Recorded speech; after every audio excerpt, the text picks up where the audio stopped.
আসসালামু আলাইকুম। আজকে আমি ঢাকা থেকে মুন্সিগঞ্জের উদ্দেশ্যে যাত্রা করব নড়িয়া রুটের লঞ্চ এমভি মিরাজ 6 লঞ্চে। তো চলুন শুরু করা যাক আজকের ভিডিওটি।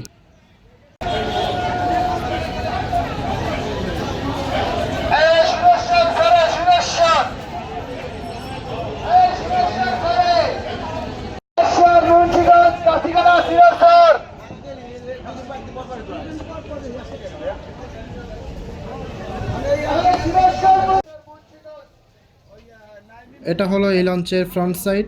তো আমি এখন প্রবেশ করব তাদের ডেক শ্রেণীতে, আপনাদেরকে দেখাবো। তো এটা হচ্ছে মিরাজ 6 লঞ্চের ডেক শ্রেণী। তো আমি আজকে ঢাকা থেকে মুন্সিগঞ্জের উদ্দেশ্যে যাত্রা করব, আর এই লঞ্চে মুন্সিগঞ্জের ভাড়া হচ্ছে 80 টাকা করে। এটা হচ্ছে ডেক শ্রেণী, আর পাশে বসার জন্য কিছু সিট আছে। তো দেখতেই পেলেন এটা হচ্ছে এই লঞ্চের নিচতলার ডেক শ্রেণী। আমি আপনাদেরকে এখন নিয়ে যাব তাদের ইঞ্জিন রুমে। এটি হচ্ছে এই লঞ্চের ইঞ্জিন রুম, আর এই লঞ্চে ব্যবহার করা হয়েছে দুইটি উইচাই ইঞ্জিন। প্রতিটি ইঞ্জিনের হর্স পাওয়ার হচ্ছে 350 করে। তো চলে যাচ্ছি দ্বিতীয় তলার ডেক শ্রেণীতে। তো এটি হচ্ছে দ্বিতীয় তলার ডেক শ্রেণী, যেটি এখন মোটামুটি যাত্রী আছে, তবে এই লঞ্চ বিভিন্ন ঘাট ধরে। তো দ্বিতীয় তলাও পুরোটা ভরে যাবে। যখন মুন্সিগঞ্জ ঘাট ধরবে ওখান থেকেই অনেক পরিমাণ যাত্রী এই লঞ্চে উঠবে। এই মুহূর্তে ইলিশা রুটের উদ্দেশ্যে ঘাট ত্যাগ করলো তরঙ্গ 7 লঞ্চ, আর ঘাটে আসছে, সদরঘাটে আসছে নাইম মিম 2 লঞ্চ।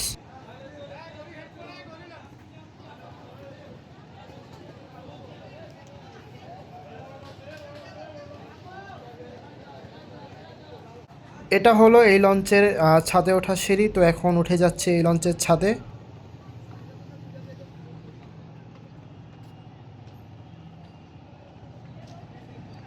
তো মিরাজ 6 লঞ্চ 1টা বাজে সাধারণত ছেড়ে থাকে নড়িয়া রুটের উদ্দেশ্যে, তবে আজকে একটু দেরি হচ্ছে কারণ এই লঞ্চ এখন তেল লোড করছে। তেল নেওয়ার কারণে আজকে একটু ঘাট ত্যাগ করতে দেরি হচ্ছে। এটা হচ্ছে অয়েল ট্যাঙ্কার, আর এর মাধ্যমেই এই লঞ্চে তেল আসছে। এই যে কালো পাইপটি দেখছি, এটার মাধ্যমেই এই লঞ্চে তেল ঢুকছে।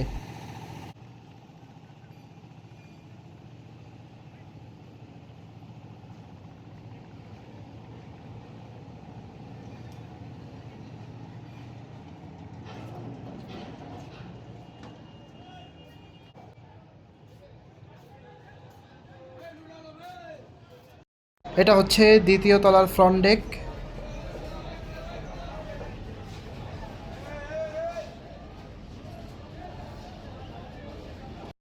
এই লঞ্চে ডেক শ্রেণী বেশি, তো অল্প সংখ্যক কিছু আছে। তো এটি হচ্ছে ডাবল একটি কেবিন।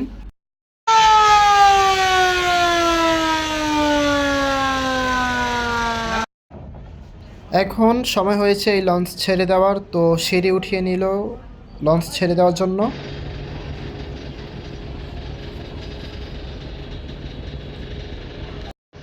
তো এই মুহূর্তে এই লঞ্চ ব্যাগার নিচ্ছে সদরঘাট ত্যাগ করার জন্য, আর এই লঞ্চের শেষ ঘাট হচ্ছে নড়িয়া।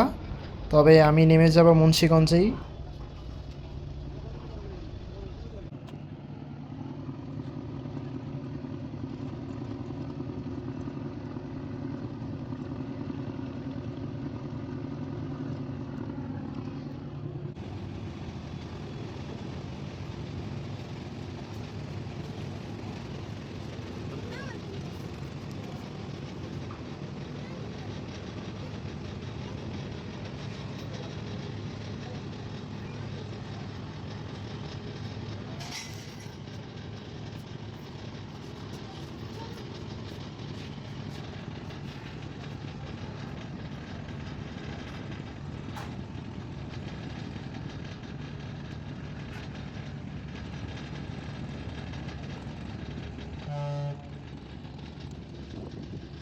এই মুহূর্তে চাঁদপুর থেকে আসা রফরফ 7 লঞ্চ মিরাজ 6 লঞ্চকে হর্ন দিয়ে সতর্ক করছে।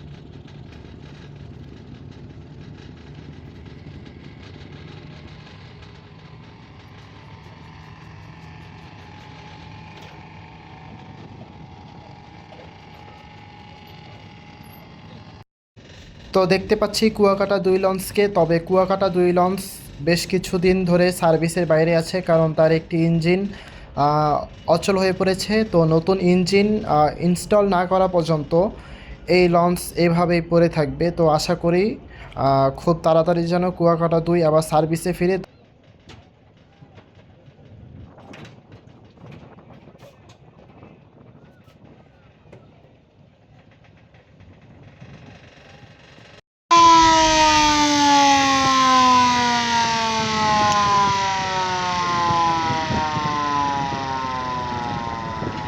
তো মিরাজ 6 লঞ্চ হর্ন দিয়ে সামনে থাকা নৌকাকে সতর্ক করছে। তো এই নৌকা চালকদের আসলে সতর্ক হওয়া উচিত, তারা আসলে নিজেদের কারণেই নিজেরাই বিপদে পড়ে থাকে, সাথে লঞ্চদেরকেও বিপদে পড়তে হয়।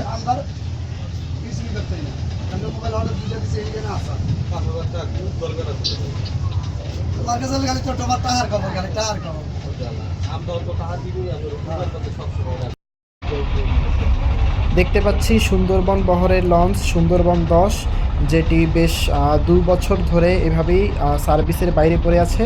তবে প্রতি বছর সার্ভিসের বাইরে থাকলেও 2 ঈদে সার্ভিস দিয়ে থাকে, তবে এই বছর ঈদে সার্ভিস দেয়নি সুন্দরবন 10 লঞ্চ।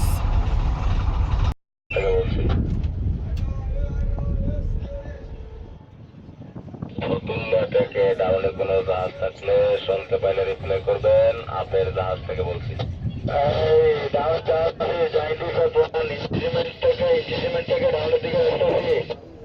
এইমাত্র আপনারা যে ভয়েসটি শুনতে পেলেন সেটি হচ্ছে ভিএইচএফ এর মাধ্যমে আসা ভয়েস। তো ভিএইচএফ এর কাজ হচ্ছে এক জাহাজ অন্য জাহাজের সাথে তথ্য আদান প্রদান করে থাকে।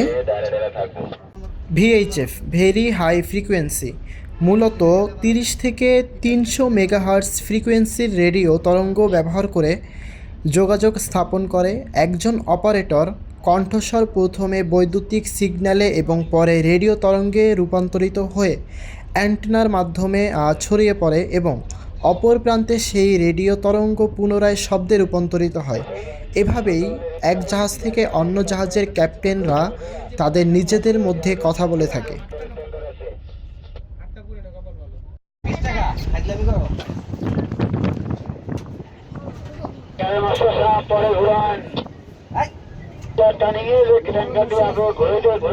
তো আমাদের মাস্টার সাহেব ম্যানুয়াল হুইল ঘোরাচ্ছে।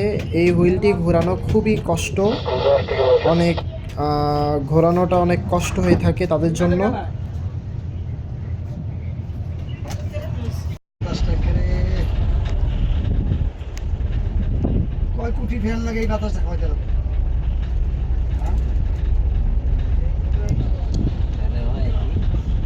এই মুহূর্তে দেখতে পাচ্ছি ইলিশা থেকে ঢাকায় পৌঁছালো আসা যাওয়া 2 লঞ্চ।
আবার টলার একটা পাতাইলে দিছে।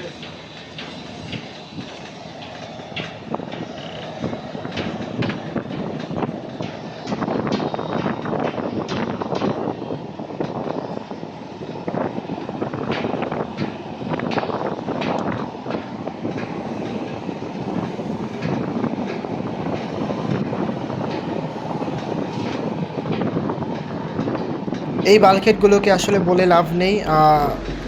রোডে চলতে গেলে যেমন অটো রিক্সাগুলো আমাদের জ্বালিয়ে থাকে, আমরা তাদেরকে টেসলা বলে থাকি ফান হিসাবে। তো নদী পথেও এই বাল্কহেডগুলো হচ্ছে এক পদের টেসলা। এরা আসলে মানে কোনো দিক টিক কিছু বোঝে না।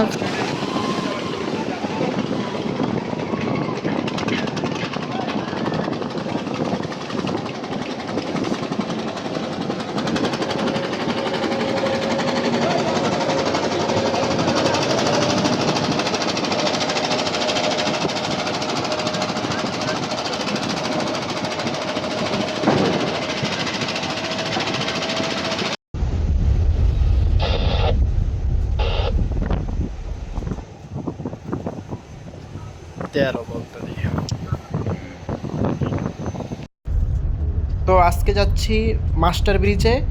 যেহেতু ছোট রুট, 1-1.5 ঘন্টার মতো লাগবে, তাই মাস্টার ব্রিজে এনাফ।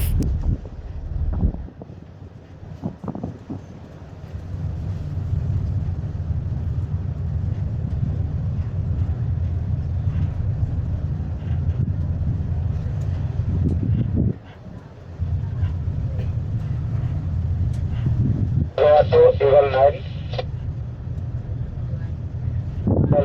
ইগল 9 আলাদা ধরে আপনি গাড়া পর্যন্ত একটু আসতে আসেন, আমি একটু আলাদা ধরে গাড়া পর্যন্ত। ঠিক আছে তোমরা ধরো, তোমরা ধরার পরে ওটা গাড়া পর্যন্ত আপনি আমার পিছনে আপনি গাড়া পর্যন্ত আপনি আলাদা ধরবে। ঠিক আছে ধরো।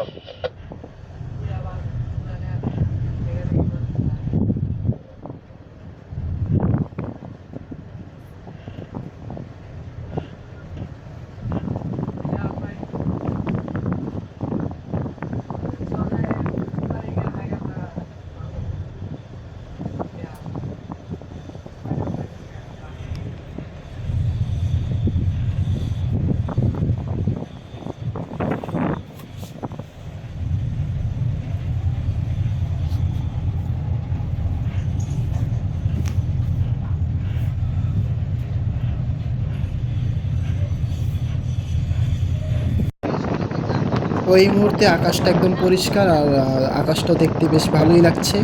তো মাস্টার ব্রিজ থেকে বের হয়ে এখন নদী এবং আকাশ দুটোই উপভোগ করছি। আপনারাও উপভোগ করুন।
এটা হলো এই লঞ্চের প্রোপেলার থ্রাস্ট, আর এই নৌযানকে অনেকে দ্রুতগতির নৌযান বলে থাকে।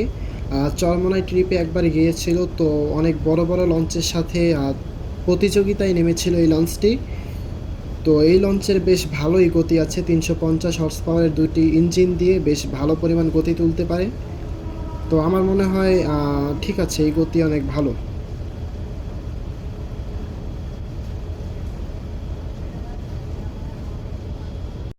ইলিশা থেকে আসা আরেকটি লঞ্চের সাথে দেখা হয়ে গেল কর্ণফুলী 3 লঞ্চের সাথে। এটি প্রতিদিন ইলিশা রুটে সার্ভিস দিয়ে থাকে।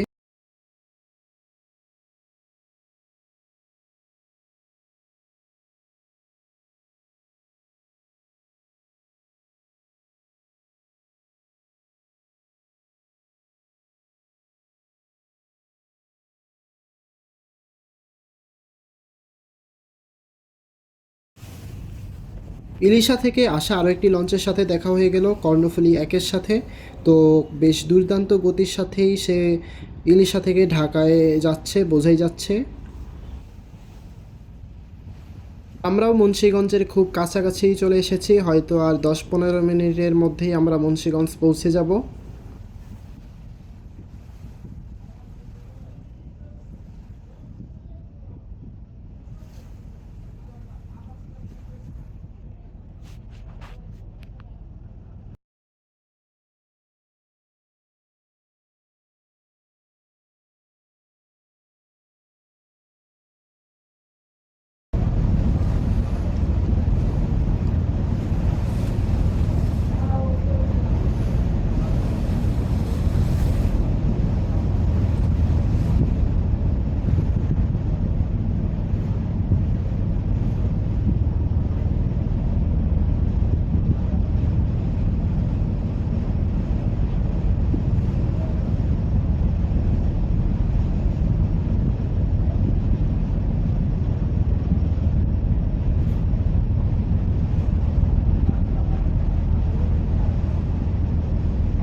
এই মুহূর্তে চাঁদপুর থেকে ঢাকার পথে এগোচ্ছে রফরফ 2 লঞ্চ।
তো চলে আসলাম মুন্সিগঞ্জ লঞ্চ ঘাটে। তো বার্থিং করতে হয়তো আর 3-4 মিনিটের মতো লাগতে পারে।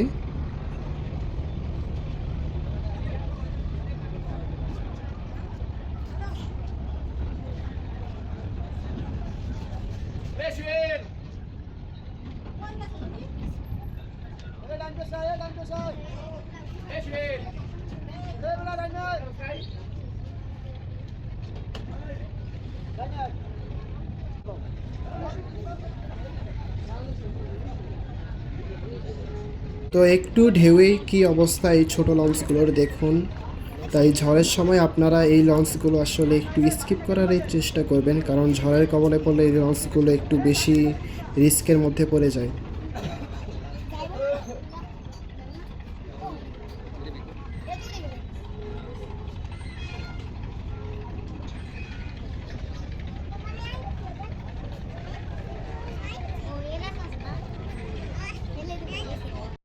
আজকের ভ্রমণ ভিডিওটি আমার এই পর্যন্তই ছিল, মুন্সিগঞ্জ পর্যন্ত। এখন মিরাজ 6 লঞ্চ নড়িয়া রুটের উদ্দেশ্যে চলে যাচ্ছে। তো মাঝখানে কিছু ঘাট ধরবে, তারপর নড়িয়া পৌঁছাবে। তো আজকের ভিডিওটি এই পর্যন্তই ছিল।